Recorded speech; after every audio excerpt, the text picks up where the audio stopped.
Thank you so much, Mike. The time is 8:23. A lot of couples believe having a child is one of the easiest things to do. It's not. Over 7 million people in this country have problems conceiving. Dr. Angie Beltzos joins us this morning to dispel some common misconceptions about fertility. Good morning to you. Thanks so much for joining us. Problem that affects many, many people. First of all, there's a myth that you should have sex 24 to 72 hours after ovulation. What's your thoughts about that? Well, you know, it's funny. We spend our whole life trying to figure out the right time not to get pregnant. And now we've gone the other way to find out what time is in the cycle is the best time to be getting pregnant.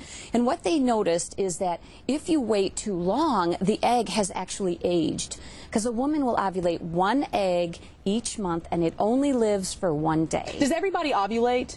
No. Not everyone. Okay, so you can have your period but not really go through the whole ovulation process. See, a lot of women don't know that. Right. And it is important to understand what a natural menstrual cycle should be. So it should be like you get a period once a month. And if you're menstruating once a month, it usually implies ovulation.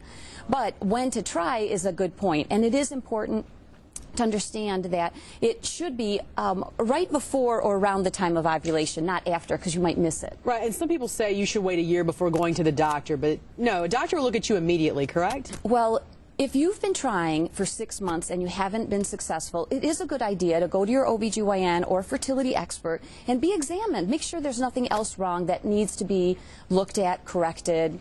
Just make sure you're doing things at the right time. Yeah, and a lot of people think only women have the problems. It's not just women. Men have problems as well. It does take two to tango. And the men have about a 40% chance of contributing to the causes of infertility. So a semen analysis is an important part of the initial testing.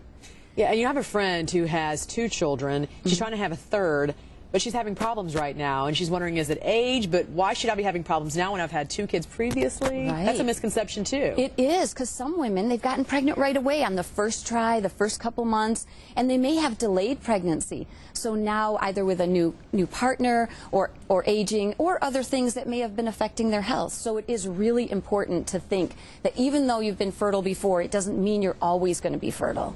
Yeah, and of course, age, huge mitigating factor in this. People don't realize, because you're born with as many eggs as you're going to have for the rest of your life, correct? That is true. We are born with our eggs, and they age with us. And that's different than sperm. Sperm are made constantly brand new, so the sperm you see today are only 3 months old, whereas the age of the egg is as old as we are. Is it true that if you are overweight or underweight that you're going to have complications in getting pregnant? Well, weight can affect so many things in our life and our health, and it does affect fertility.